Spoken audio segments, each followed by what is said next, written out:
Title: While I Was Away. I used to believe betrayal was something that happened to other people, something you read about or hear in stories, never imagining it could sneak its way into your life and settle right into your own home. But I was wrong. It happened to me, and the way it happened still burns every time I think about it. Let me take you back to the beginning. Chapter 1: The Trip That Changed Everything. It was a Friday morning when I packed the last of my things into the back of my truck.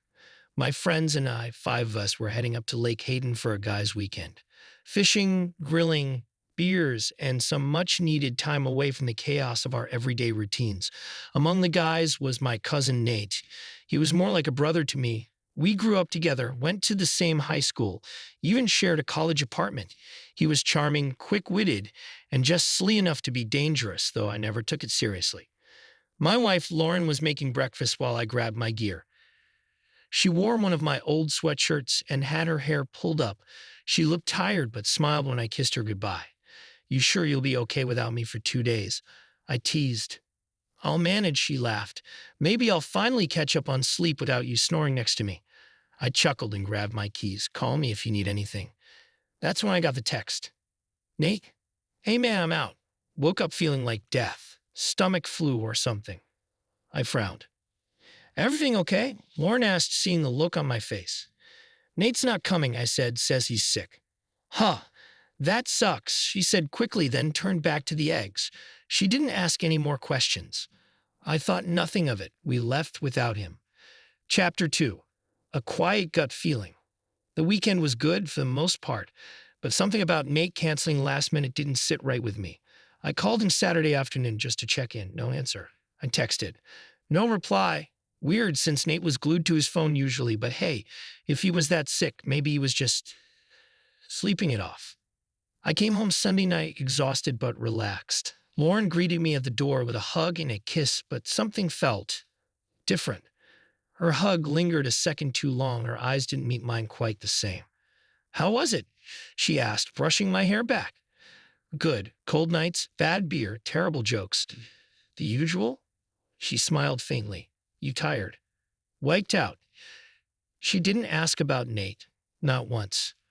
Chapter 3: The Trail of Nothing. The following week, I kept getting this itch in the back of my mind. Nate still hadn't called or texted. Not even a "how was the trip?" That was unlike him, so I decided to swing by his place. His car was in the driveway. I knocked. He opened the door, looking perfectly fine. No signs of any recent illness. "Nate," I said, narrowing my eyes. "You alive?" "Hey, man." He grinned too widely. "Yeah, sorry. That flu hit hard. I've just been recovering." "You look like you've been to a beach, not a sickbed." He laughed nervously. "Yeah, well, guess I bounced back quick." I'd left it at that, but something in his voice felt rehearsed. Later that night, while Lauren was asleep, I sat alone in the living room, thinking. That's when the pieces started to click in my mind. Nate cancels last minute. Lauren doesn't ask about him. No texts, no calls, no curiosity, and the strange way she clung to me when I got back. The next morning, I took a personal day. While Lauren was in the shower, I checked her phone. I didn't want to. I never thought I would, but I had to. She deleted most of her messages, except one. "Nate, can't stop thinking about Friday night. I'll never forget it." My blood ran cold. Chapter 4: The Confrontation. I waited until evening, until I couldn't take the silence in my head anymore. We were eating dinner. She talked about work. I just stared at her, holding the fork in my hand, not moving it. Finally, I asked, "Did you see Nate while I was gone?" She froze for a split second. "No, why?" "Because he sent you a message about Friday night." She blinked rapidly. "What?" I pulled out my phone and read it out loud. She paled. I said nothing, just waited. The silence was suffocating. Finally, she whispered, "It was a mistake." I stood up. "A mistake." Tears welled in her eyes. He came over. I wasn't going to let anything happen, I swear, but we had wine and I was lonely and what? I snapped. "You forgot you were married? You forgot he's my cousin." She broke down crying. It didn't mean anything. I regretted it the second it happened. I deleted the messages. That's the part that gets me. I said coldly, You weren't even going to tell me. You were just going to bury it and go back to normal. Chapter 5. The Fallout. I left that night, took nothing but my keys and my wallet. Slept in my car at the lake for 2 nights, thinking about how my entire world turned upside down in a single weekend. Lauren texted, called, begged me to talk. Nate had the audacity to send me a message too. Nate, I messed up. I'll do anything to fix this. Please talk to me. I blocked him. 2 weeks later, I filed for divorce. We didn't yell when we sat in the mediation room. We didn't cry. It was a cold, quiet funeral for our marriage. I loved you. I told her at the end, I would have done anything for you, but you didn't just betray me. You betrayed the home we built. She had no answer. Chapter 6. Aftermath. People ask if I miss her. I don't know. I miss the life I thought I had. I miss trusting someone so deeply that you don't think twice about a goodbye kiss or a weekend trip.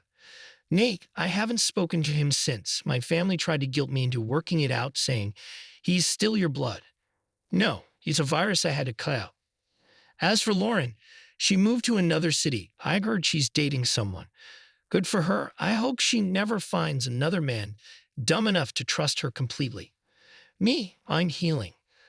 Slowly, I started hiking again. I got a dog. His name is Bear, loyal, honest, unlike some people. And I've learned one thing. The ones closest to you aren't always the ones who have your back. Sometimes they're the ones holding the knife. Update 2 years later. It's been almost 2 years since the divorce. Sometimes it still gets me in quiet moments. The betrayal, the silence, the coldness in Lauren's eyes when I confronted her. But more often now, I don't think about it at all. A lot has changed. I met someone. Her name is Emily. We met in the most unexpected way. At a local shelter where I volunteered to walk dogs on weekends. She was there helping organize an adoption event. She had paint on her jeans, a messy ponytail, and the most sincere smile I'd seen in a long time. We ended up walking dogs together for an hour. Then we got coffee. Then we talked for 4 hours without noticing the time. Emily is nothing like Lauren. She doesn't pretend to be perfect. She's honest, warm, and laughs without hesitation. Being with her doesn't feel like walking on a tightrope. It feels like breathing. She knows my story. I told her everything. She didn't flinch. She just listened and said, you didn't deserve that. But I'm glad you're still open to love. As for Lauren, I heard through a mutual friend that things didn't go well with Nate. Whatever they had burned out quickly. Apparently, he ghosted her 3 months later. She tried dating after that, but nothing stuck. She moved back to her hometown and lives alone now. We haven't spoken since the divorce papers were signed. Sometimes I wonder if she regrets it. But then I remember that's not my burden anymore. Now I'm building something new, something honest. And for the first time in a long while, I'm happy, truly, quietly happy.